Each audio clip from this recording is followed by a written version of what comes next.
Hi everybody. It's been a minute since I uploaded a video and I just decided to tonight for some reason. You'll have to excuse Chelsea, she's kind of being loud.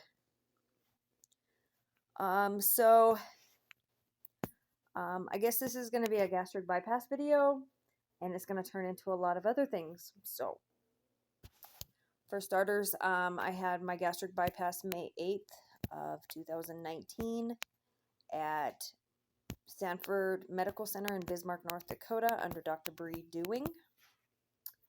My starting weight was 270 pounds. My weight today is 200.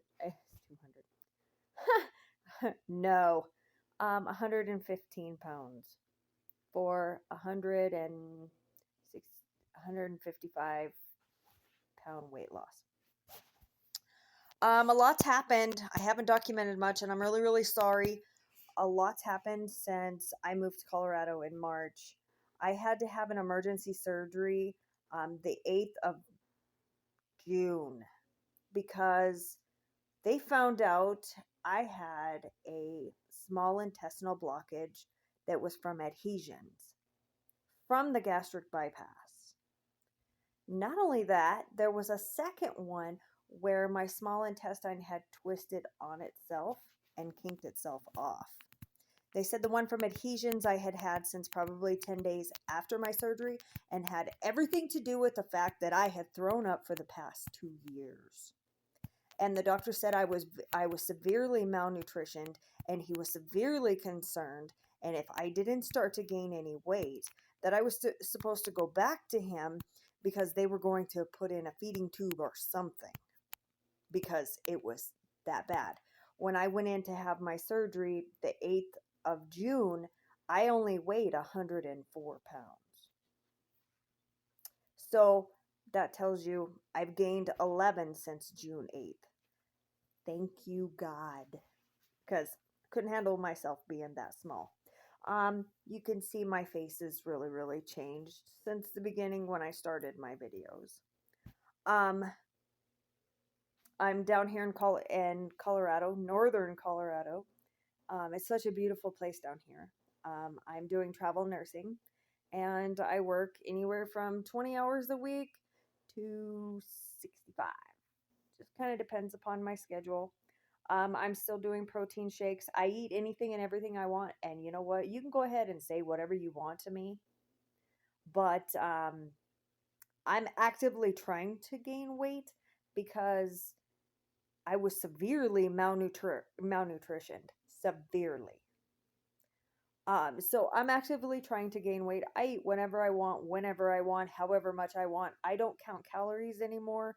I don't do anything. And it's because I was told by the doctor straight up not to. And because it was never looked into the fact why I was throwing up the way I was, and they didn't investigate it at all, you can bet your ass I called Bismarck, the hospital in Bismarck, and I raised 18 kinds of hell like you would not believe. Because that should have been something that was investigated. It should have been something that was found. Because it was found on a CT.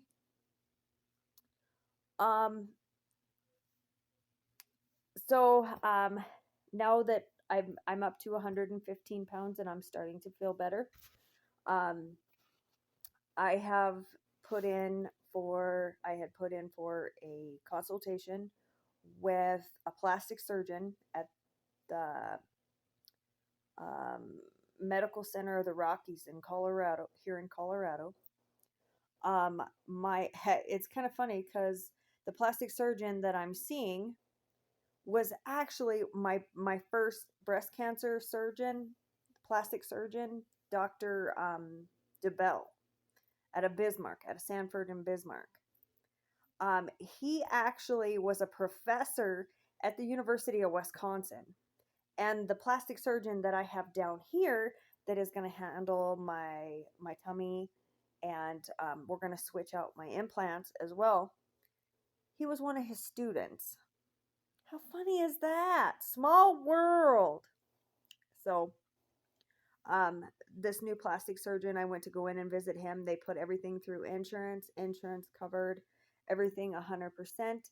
I have surgery December 21st at 1 o'clock at Poudre Valley Hospital in Fort Collins, Colorado. It's going to be a 5 to 6 hour surgery. They're going to handle taking the extra skin off of my stomach, and we're going to switch out my breast implants. My breast implants come about 10 years ago. I was diagnosed with breast cancer, and about 5 years ago, I had reconstructive surgery. 17, 18, 19, 20, 21, 4 years ago, I guess. I had reconstructive surgery. I have 575 cc saline implants underneath my pectoral muscle. Well, I have what's called capsular contracture, where the capsule that holds the implant up underneath my pectoral muscle has collapsed around it and has squeezed it off, and so my implants are a lot harder than what they're supposed to be. So we're going to change them out for a smaller 450 cc silicone gummy bear, and they'll be a lot softer and look more natural. So they're going to have to do a little bit of work with the capsule that holds my implant, and they're also going to do my tummy. I'm going to have a hip to hip incision, and then with 2 drain tubes.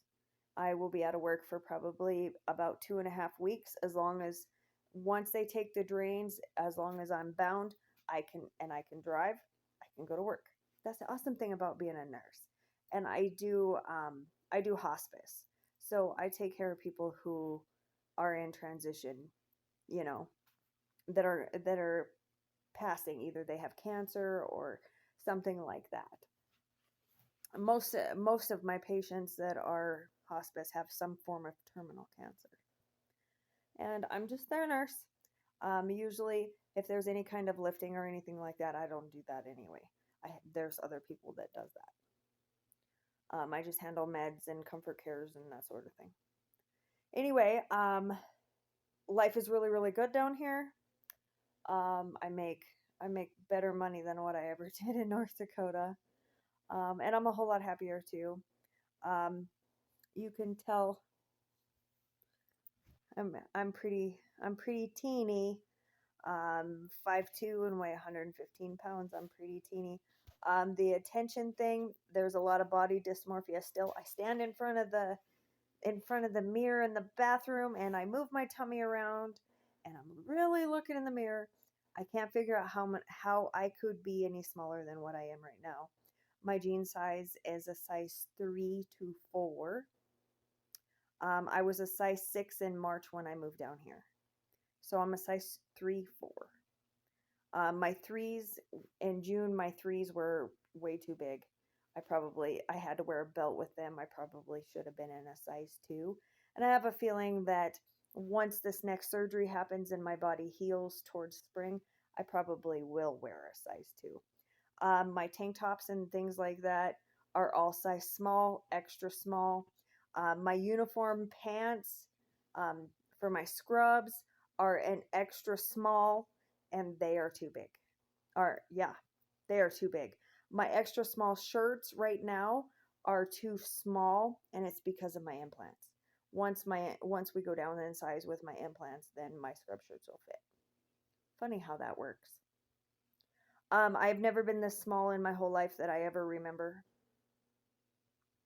My shoe size went from an 8, 8.5. I'm down to a 6.5.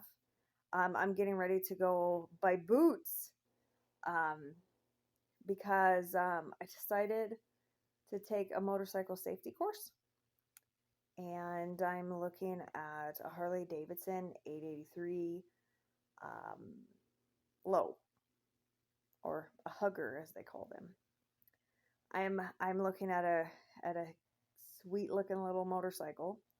I did try out a Softail, a 1986 Softail, and I went to stand it up off the kickstand, and I wasn't strong enough to pick it up. I couldn't even stand it up. So that's why I'm going with something. The 883 is a great beginner bike, and it's a lot lighter. So it's something that I think I will be able to handle. Lots of exciting changes. I bought a brand new car. Um, I've never ever financed anything in my whole life, and I financed a brand new car. Um, I drive a 2014 Ford Focus Sports Edition, um, and it's fiery. It's ruby red. They call it ruby red, and I named her Baby Red. It took it there.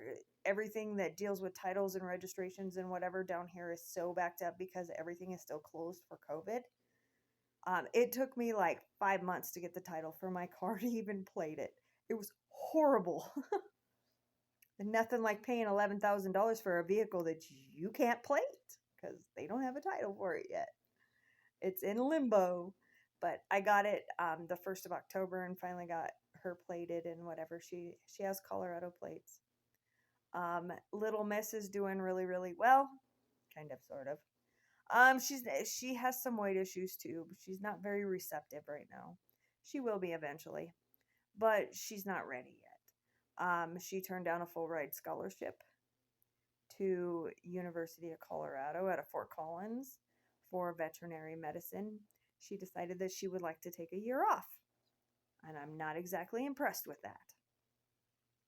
And she said that instead there was a little tiny community college in Denver that she would really like to go to that offers the same kind of programs, and it's a little bit cheaper, and it would be a certificate program rather than a straight up degree. So whatever, I'm not even going to fight with her. As long as she goes to college, that's all I care about. But this is her senior year, and we've had problems with, she has Crohn's. She has hidradenitis suppurativa, and part of that suppurativa is um, an outward manifestation of some kind of bowel disease, specifically Crohn's, ulcerative colitis, something like that. So she's been on Humira for a little over a year. The Humira stopped working about 2 months ago. Her body has built up a tolerance, and it has stopped working. That one was $16,900 a month for 4 shots. So we switched it over, and we're doing Remicade infusions. And Remicade is an old chemotherapy drug that was shown to work with like rheumatoid arthritis and things like that. So she's getting infusions every 2 weeks, and these infusions are $16,000 a piece. So that's not cheap either. But after she had her first infusion on the 1st, and it's worked amazingly. She has no active lesions right now. It cleared them right up. So I'm really, really impressed. And she was only sick maybe a day and a half, versus when she was on the Humira, she was sick 3 days a week. She'd get her shot on Thursday. She'd spend Friday, Saturday, and part of Sunday sick. So her immune system is still crap. But once we're going to do infusions every 2 weeks for the first 10 weeks, and then we're going to go once a month for 6 months, and then we're going to go every 2 to 3 months for the duration, as long as it continues to work. So eventually she's not going to be able to do in-person school this year. She's going to have to finish online and get her diploma and all that kind of stuff. And then maybe it's not such a bad thing while she's doing these infusions to go ahead and put off going to college for a year. That'll give her a chance to learn how to drive and learn how to take care of herself and, whatever. That way she can handle her business so I can handle mine. Anyway, lots going on. Like I said, there's so much. And then working 64 hours a week on top of it. I'm exhausted. I'm really, really sorry I didn't update you guys any sooner. My labs have all come back. My labs are good. Had my 10-year PET scan. My PET scan is amazing. This mass that they found on my liver back in June. They found a mass on my liver about the size of my thumbnail. It's not cancer, because if it was cancer, it would have come up on the PET scan. So it's not cancer. They're thinking maybe it's a bunch of blood vessels or something that has come to the surface on my liver, because in order to have my gastric bypass, what do we all have to do? We have to shrink our livers so they can move our liver out of the way so they can work on our stomach. We have to shrink our liver.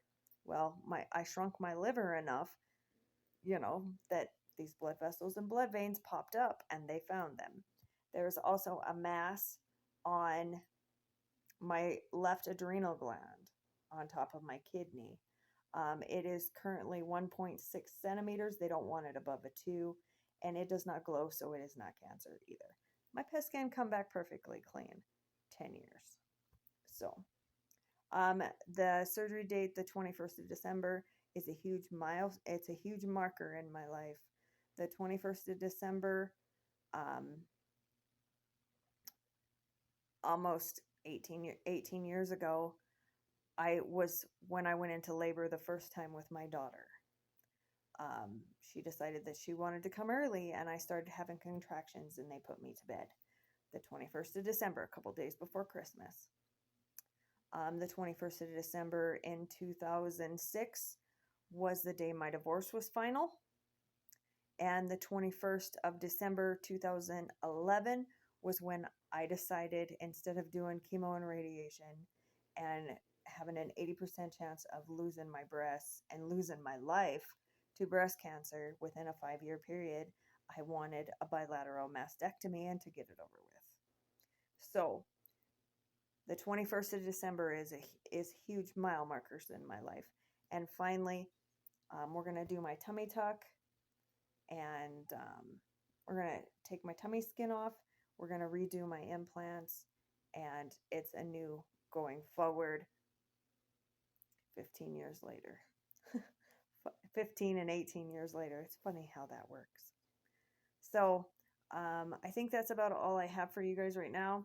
I still do 2 protein shakes a day, and the reason why I do that is because I'm on the go. I work from 7 o'clock in the morning until 8 o'clock in the evening. I'm lucky if I have time to grab a hamburger on the fly or anything else. So I make sure that I pack an Ensure. I do Ensure protein, Ensure high protein instead of like Premier protein or whatever. I make sure I do Ensure high protein, because then I'm getting a supplement, a straight supplement. Plus I take snacks and whatever. But right now, calories don't mean whatever. I eat whatever I want, whenever I have time. I make sure that I eat something before I go to bed. I always make sure I get my fluid in. Always. And I always make sure I take my vitamins. So, but I think that's all I got for you guys. I love you to death.